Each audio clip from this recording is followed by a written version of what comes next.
Assalamualaikum warahmatullahi wabarakatuh. Salam sejahtera dan terima kasih kerana sudi mendengar serta menonton pembentangan saya pada hari ini, iaitu pembentangan kajian kes sejarah tingkatan 3 di bawah tema kedatangan kuasa asing. Jom kita teruskan dengan pembentangan saya yang pertama.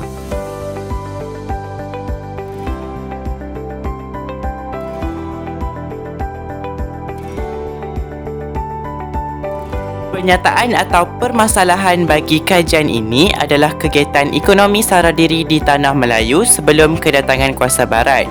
Manakala, persoalan bagi kajian ini adalah untuk menjelaskan latar belakang kegiatan ekonomi sara diri di Tanah Melayu, seterusnya menerangkan ciri-ciri kegiatan ekonomi sara diri di Tanah Melayu dan mengetahui sejauh mana kegiatan ekonomi sara diri memberi kesan terhadap Tanah Melayu.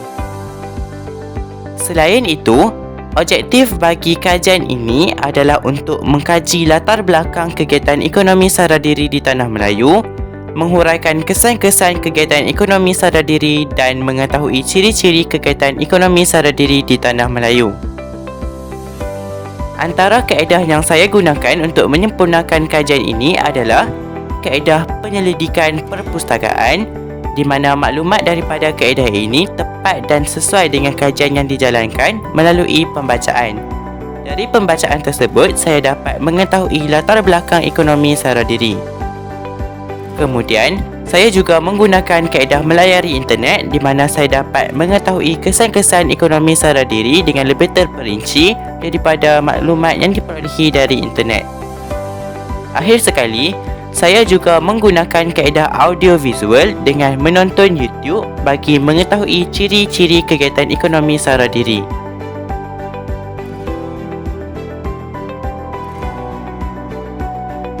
Melalui kajian yang dijalankan, saya mendapat pelbagai maklumat dan informasi, antaranya maksud atau pengenalan kepada kegiatan ekonomi sara diri, di mana ekonomi sara diri ini merupakan kegiatan ekonomi yang diamalkan di Tanah Melayu sebelum berlakunya campur tangan British pada abad ke-19. Ekonomi sara diri juga dapat ditakrifkan sebagai kegiatan ekonomi secara kecil-kecilan bagi menyara diri sendiri dan ahli keluarga sahaja. Ekonomi sara diri juga merupakan kegiatan paling utama di Tanah Melayu dan dilakukan bersama-sama ahli keluarga bagi memenuhi keperluan harian. Seterusnya, ekonomi sara diri atau ekonomi tradisional merupakan kegiatan ekonomi yang dilakukan bagi memenuhi keperluan diri dan ahli keluarga sahaja. Kegiatan ekonomi sara diri ini juga merupakan kegiatan utama dan asas bagi masyarakat Tanah Melayu. Hal ini kerana secara keseluruhannya mereka bergantung kepada sektor pertanian, perikanan dan penternakan dalam mengeluarkan hasil bagi menyara diri. Kegiatan ekonomi sara diri ini juga menggunakan sepenuhnya tenaga dan keringat masyarakat Tanah Melayu tanpa menggunakan peralatan yang canggih dan moden dalam mengeluarkan hasil. Seterusnya, ciri-ciri kegiatan ekonomi sara diri adalah seperti berikut. Kegiatan ekonomi sara diri yang diamalkan di Tanah Melayu dijalankan secara bergotong royong bersama-sama ahli keluarga bagi memudahkan dan mempercepatkan proses kerja untuk disiapkan. Dalam ekonomi sara diri juga, tidak wujud pengkhususan dalam pekerjaan kerana mereka melakukan pelbagai jenis aktiviti ekonomi pada masa yang sama seperti menjadi penternak, petani dan nelayan. Ekonomi sara diri juga tiada pembahagian kerja kecuali berdasarkan faktor tertentu seperti umur dan jantina serta membezakan peranan lelaki dan perempuan atau orang tua serta kanak-kanak.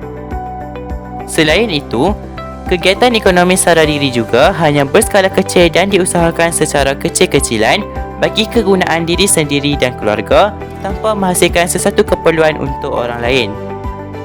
Kegiatan ekonomi sara diri ini juga hanya mengeluarkan hasil yang terhad dan tidak ada lebihan hasil kerana mereka tidak mempunyai tenaga buruh yang mencukupi, menyebabkan mereka hanya bergantung kepada tenaga ahli keluarga sahaja dalam pengeluaran hasil. Kegiatan ekonomi sara diri yang dijalankan juga berkait rapat dengan kawasan pertempatan yang berhampiran laut, pinggir sungai dan kawasan pedalaman kerana kedudukan Tanah Melayu yang strategik dari sudut geografi kawasan tertentu menjadi daya penarik kepada kegiatan pertanian, perikanan serta penternakan. Masyarakat di Tanah Melayu juga menjalankan pelbagai jenis aktiviti ekonomi seperti memungut hasil hutan, bercucuk tanam, menangkap ikan dan memburu serta mengusahakan tanaman dan ternakan lain seperti ubi-ubian, sayur-sayuran, kekacang dan sebagainya sebagai sumber makanan tambahan. Kegiatan ekonomi sara diri yang dijalankan di Tanah Melayu sebelum kedatangan kuasa barat memberikan pelbagai kesan kepada masyarakat di Tanah Melayu. Antara kesan daripada kemajuan kegiatan ekonomi sara diri adalah berlakunya perubahan corak ekonomi dari kegiatan sara diri kepada kegiatan komersial yang berlandaskan pertanian dagangan. Ekonomi sara diri juga tidak pernah terlibat dengan aktiviti penjualan langsung kerana kegiatan ini dijalankan secara kecil-kecilan. Akhir sekali, ekonomi sara diri hanya tertumpu kepada sektor pertanian, perikanan dan penternakan bagi mengeluarkan hasil.